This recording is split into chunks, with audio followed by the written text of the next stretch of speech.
It's here. It's October 1st, 2020. You know what that means. It's day one of the 31 Days of Fright horror movie project, year 9. I am the one and only MSJ, Max for short, and welcome to my YouTube channel.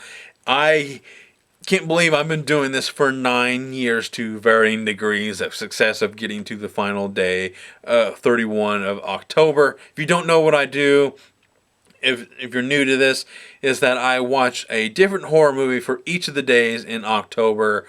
Some days, some years I have done theme weeks, which I'm doing this year. I'll be doing remakes and sequels. I'm dedicating a whole week to Tales from the Crypt TV series. Hopefully that final week of October, leading up to Halloween, my deluxe edition box set from Scream Factory comes in. Friday the 13th, so I'm going to be doing a proper week of Friday the 13th, because I think in the previous year or so I kind of lumped it all together, and I kind of just feel like I need to do that series better and more proper, and so I'm going to give it its due right here on that final week of October, because there's going to be some new versions of some of the films being released, and I think they're kind of fun to do, and newer versions I've not seen, or like I haven't even seen the uncut version of Friday the 13th, and I think hopefully there's a gore cut of one of the other ones, like a more unedited version of it. So I cannot wait to see that. So with that out of the way, please click subscribe, hit the like button, and hit the bell to stay notified for any future videos, please. I cannot stress those three things enough, because today's video is a good one and you don't want to miss out on any other good videos that I will be reviewing for this month. First up is Tammy and the T-Rex. I wanted to start the month of October with some lighthearted, campy fun, because there's two different versions of this movie. There's the PG-13 and the Vinegar Syndrome R-rated cut of Tammy and the T-Rex, or the alternate title is Tanny and the Teenage T-Rex. But these are two different watching experiences if you watch the PG-13 and the R-rated gore cut, because the R-rated version with all the gore intact feels like a natural movie where it doesn't feel like nothing's missing. And when you watch the PG-13, it feels like there should have been just a tad bit more, or they cut away, or like there's a weird transition. And it's just like, it's two different, vastly different watching experiences.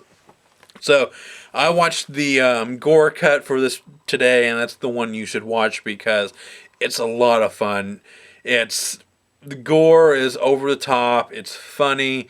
It's just a lot. I can't stress that enough. It's fun, because horror movies can be fun without being in the comedic realm, but this is in the comedic realm because it kind of has some cheesy dialogue, and there's just the actions of some of these characters are very over the top, and their reactions are over the top, and it's just it's a good campy way to start the month of October, and that's what I wanted to do, and that's what I set out to do, and that's what I accomplished. So if you don't know what this movie is, Denise Richards and Paul Walker, they play kind of people who like each other and who want to be together, but there's something stopping them. And with this character named Billy, who I think probably should be in jail from his actions and the way he kind of presents himself and the way his actions. I mean, just from the brief introduction that we've seen him in this film, you feel like he probably should be in jail, or at least on probation or something, but he ends up getting really super jealous that Paul Walker's character Michael is talking to Tammy, or in this version of the film, the gore cut, her name is Tanny, according to the titles. So it's, like I said, two vastly different watching experiences. So he gets really jealous, and then he takes it out on Michael's character by beating him up and dumping him off in this kind of the zoo habitat area, and he ends up getting mauled by a lion. and which is hilarious because the next time you see him, you don't see no scratches on him. He's just in a comatose state, and you figure like a lion can do some serious business to someone to in just a few minutes, and it's just next time you see him, his body is like crystal clear, maybe a bruise or two, but for the most part, he's just in a comatose state. So, and at the same time, this is all going on. There's this mad scientist who has created this animatronic T-Rex who he wants to implant a human brain into so he can kind of prolong, make people immortal, basically. And he wants to basically have everyone live forever. That's trying to cure death, basically. And at the same time, these two storylines intertwine.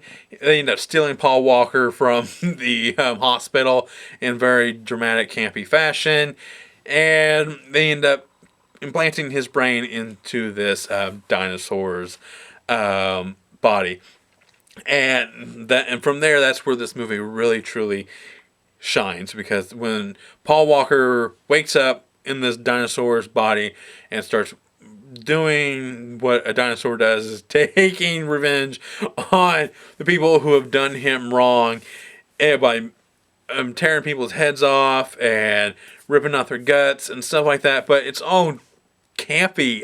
I know I keep using that word campy, but it's the best way to describe it because it's fun.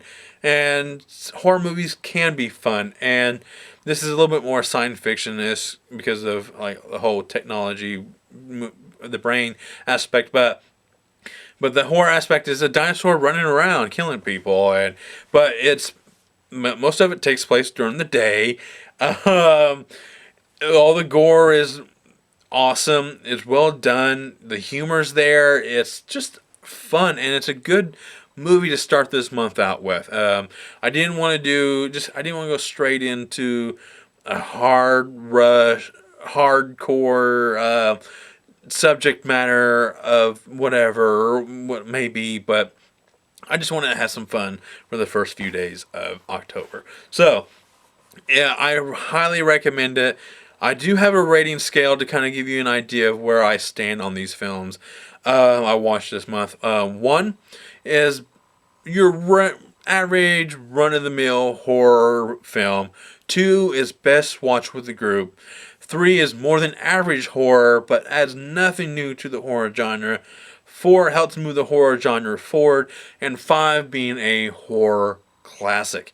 And Tammy and the T-Rex is a 2, because this movie is so expertly made for a group of friends, just to gather up everybody and to watch this on I think this movie would be fun to watch on a projected TV screen out in the backyard with a fire, just a lot of people having fun, because this movie is not supposed to be taken serious.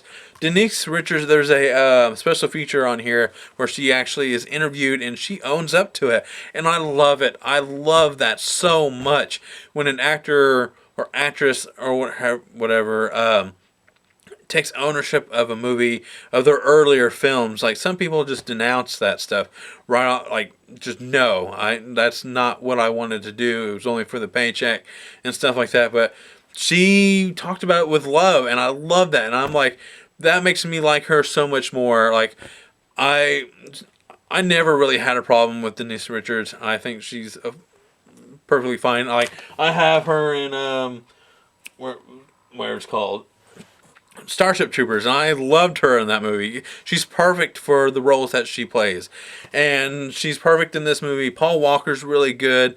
Even their friend, I can't think of his name, Byron. He's perfect in this movie. He's the gay best friend, but he's perfect in this movie. The side characters are funny. It just, if you need it, I can't stress this enough. I'm trying to, this year, accomplish with these videos, it's just talk more about the film itself and my experience and what I think of it. Because in the years, I kind of wanted to come across with a more of a review aspect, and that's not how I kind of want to do it this year. So, hopefully I've talked you into watching this movie because I highly recommend it. It's a lot of fun. Uh, I can't stress enough. Please take this with a. If you want to have some, this is definitely not for kids, but it's a lot of fun if you're just a little, like I say, 14 and age up. I know the gore is a little. I know I was watching some gory movies when I probably shouldn't have, but I say 14 and up is pretty good. Maybe 15, but around that time, I think this is perfect because you can't take it serious. So that's it.